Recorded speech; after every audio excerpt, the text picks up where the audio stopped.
Hello, hello, hello, everyone. I'm your host of Hungry, Aaron Allegory, and it is time for another episode of the podcast for creatives on the come up, by creatives on the come up. And I'm happy to introduce to you the graphic designer, the artist, Teon. What up, everybody? Yeah. So, honestly, me and Teon just met recently, and I was looking over his work, and it looked dope. So, can you give us a little more background on like the types of pieces that you do, so the audience knows? Yeah, I tend to do traditional artwork from like drawings, sketches, painting as well. But I'm usually been more into like doing digital illustrations and graphic design because when I was in high school, I was transferred from a military school over to art school that I had like no familiarity with.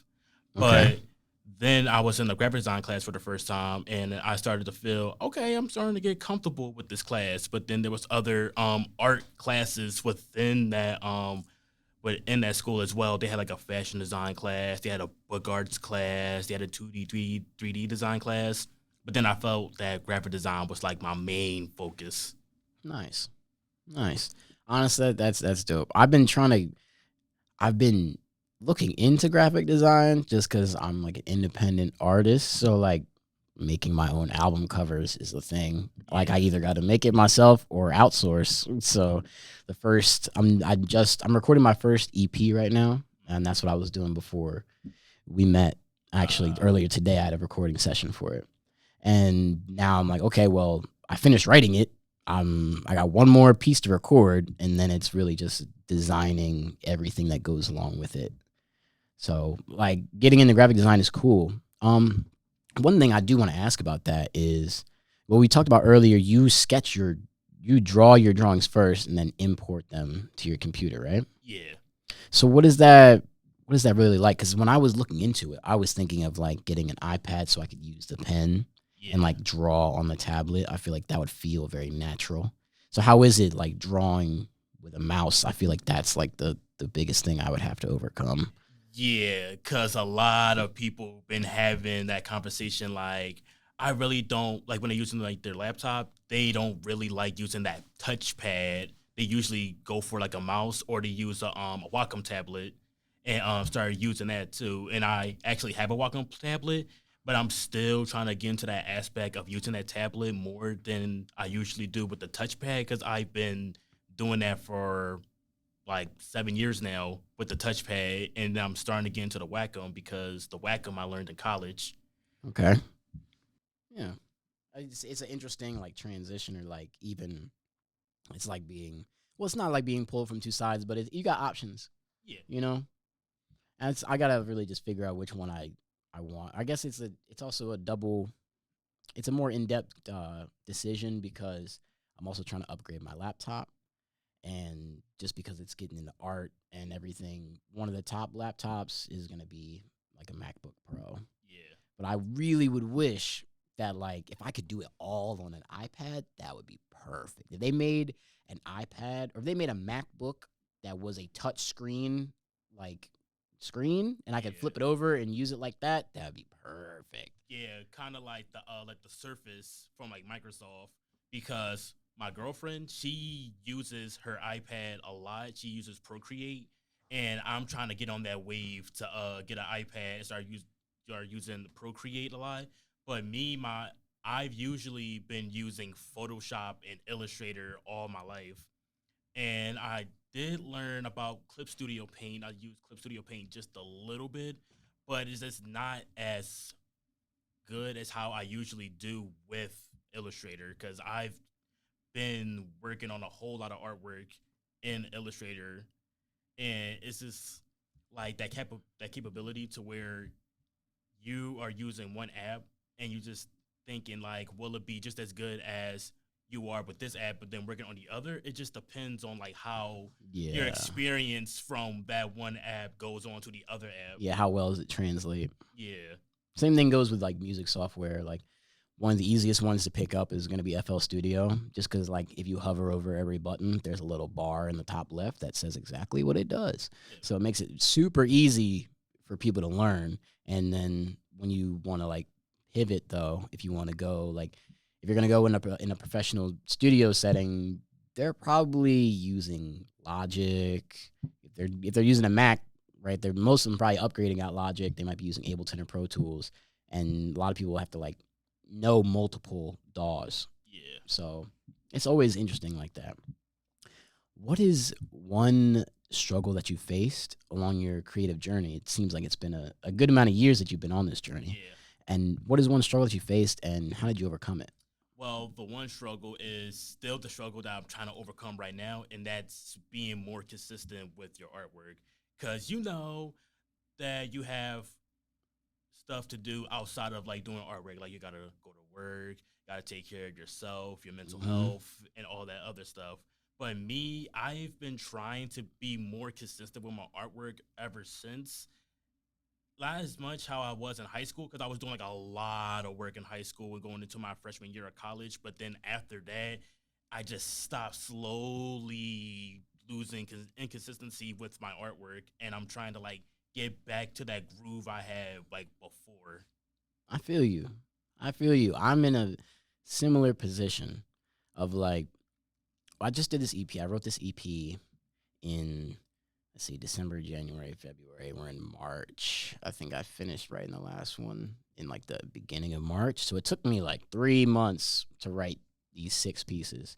I think I threw in one piece that I'd already written before, and I just really liked it, and people really liked it and wanted to see it, so I put it in there, and it fit like in the cohesive theme of the project.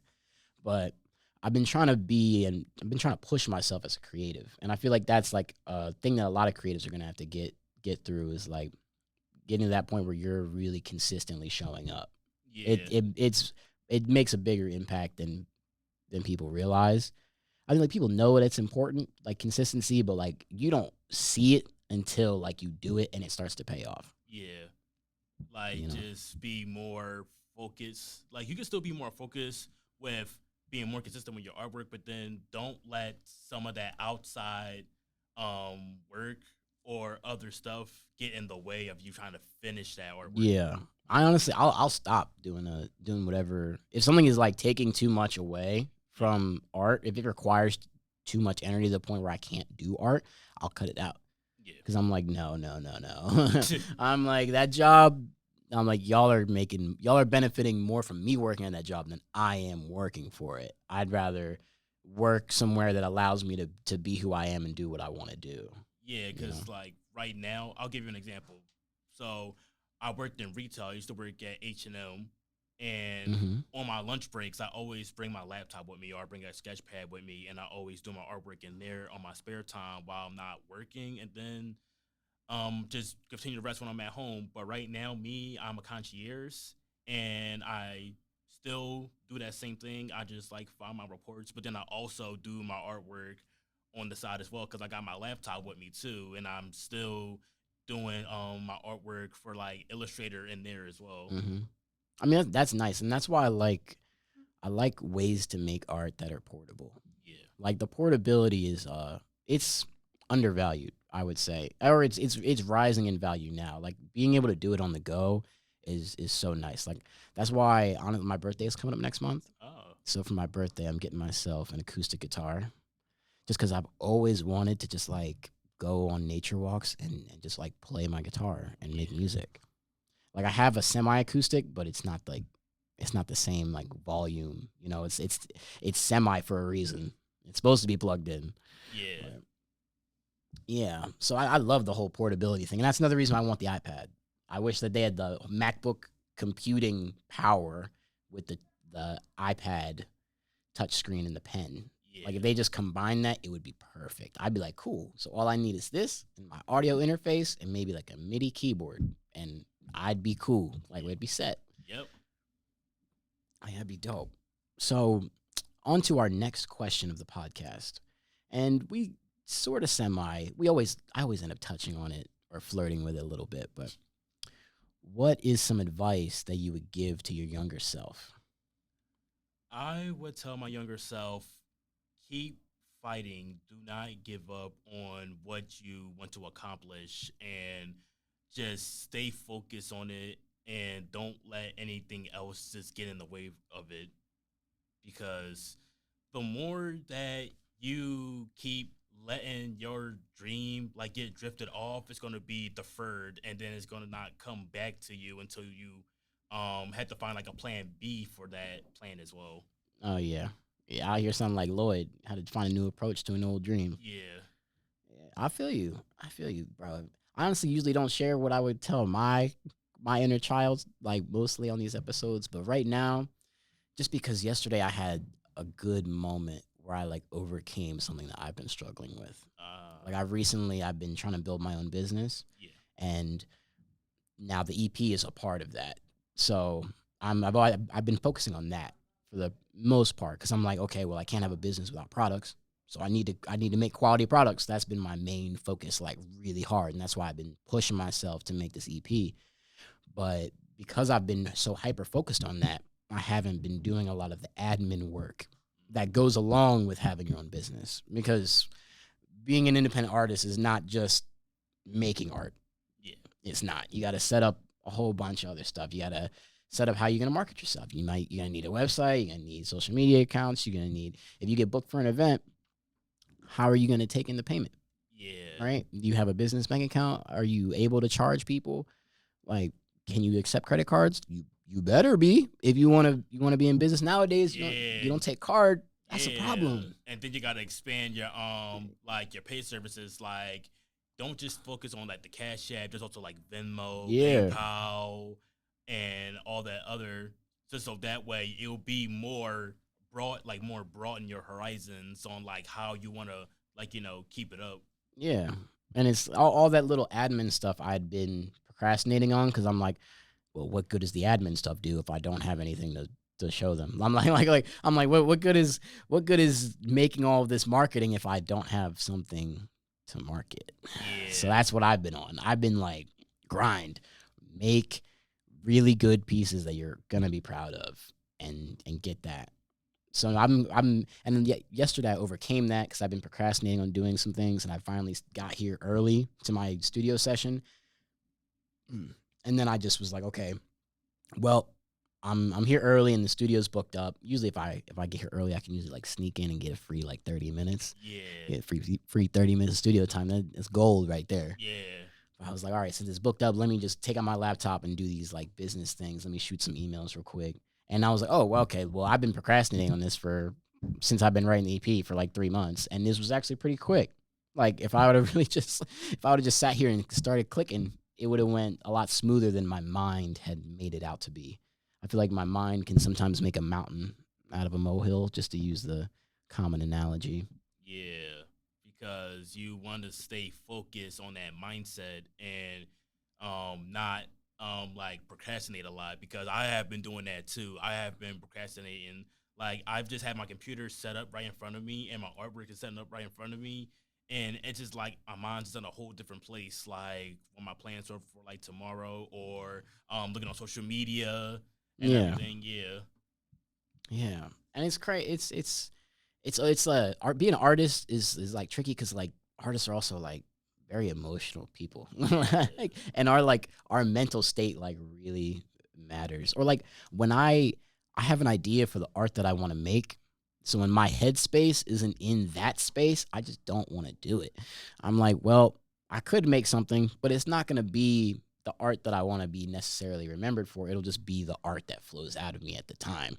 So sometimes I'm like hesitant to make it, or I might make it and I'm like, I don't really want to like. It'll be something I don't post or that's not gonna get put out there. It'll just be for me. Yeah, because I have work like that. Like, there was a painting I done like 2 months ago, and it's about my mental health because I have been suffering from like anxiety and depression for Hmm. a while, and I've just made like this mental health painting where I had the like the Trinity semicolons, Okay. and I have written like messages, like words of encouragement inside of those semicolons, and then in the middle of that dot in the semicolon has like an eye with tears, Okay.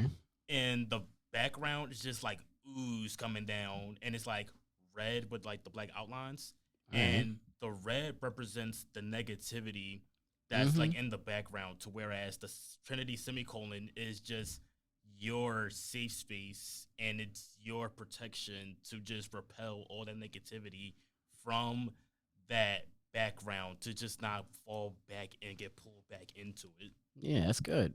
That's good. I don't think that I got to see that piece, but afterwards, 100% you should show it to me. Yeah, I got it on me right now. Yeah, yeah. All right. Well, this is hungry, so I have to ask you our signature question. Are you ready? Yes. So, what is the worst struggle meal or grossest thing that you've ever eaten? I saw my best friend send me this picture of some mac and cheese, and the mac and cheese was not very pleasant looking. Like the cheese square was melted, but it wasn't fully melted. Oh. The macaronis was like stuck together, but it's not like how you would usually make mac and cheese. And then I saw a piece of like a French fry in there Oh. and some ham in there, and I'm just like, oh, don't tell me you eating that. Please don't tell me you ate that. Don't eat that. That's poison. Yeah, literally, honestly, like I feel like they shouldn't. I feel like boxed mac and cheese shouldn't be called mac and cheese. No. They should just rename it cheesy noodles because that's really like what it is. Yeah. They're cheesy noodles. That ain't no mac and cheese.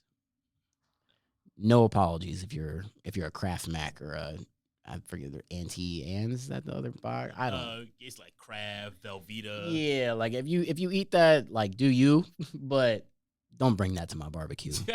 Don't do that. Don't disrespect my grandma like that. Just bake it. Yeah. Just bake it. Just bake it. Do not put it in the pot. Just bake it. Well, thank you for being on the podcast. No problem. This is honestly a pleasure. I'm glad that we got into these conversations. We touched on like a little mental health, gave some lessons, Yeah. Yeah. Well, this has been another episode of Hungry, the podcast for creatives on the come up, by creatives on the come up. We hope that you took something from this podcast and implemented it into your life and that it, brought you some value. And I hope that you have a great day. Peace out, everyone.